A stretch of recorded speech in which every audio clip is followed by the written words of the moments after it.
எனக்கு பாத்தீங்கன்னா நான் வந்து நிறைய யாராவது ஆறுதல் கூறணும், யாராவது தட்டி கொடுத்து நான் இருக்கேன்ப்பான்னு சொல்லணும், இது வரைக்கும் ஒருத்தர் அந்த மாதிரி எனக்கு வந்ததில்லை. அப்படி நான் இருக்கேன்ப்பான்னு சொன்னவங்க என் கூட இருந்ததும் இல்லை. ஆனா ஒன்னே ஒண்ணுதான் நான் நிக்கிறதுக்கு காரணம், அந்த விசுவாசம் தான். என்ன விசுவாசம்?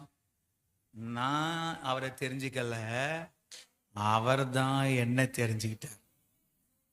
நான் தேடி போல, அவர் தான் தேடி வந்தாரு. ஆமென். அதுதான் வேதம் சொல்லுது. யோவான் சுவிசேஷம் 6:37 வாசிப்போம்.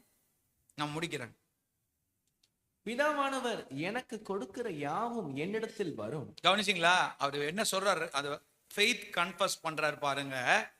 பிதாவானவர் எனக்கு கொடுக்கிற யாவும் என்னிடத்தில் வரும், என்னிடத்தில் வருகிறவனை நான் புறம்பே தள்ளுவதில்லை.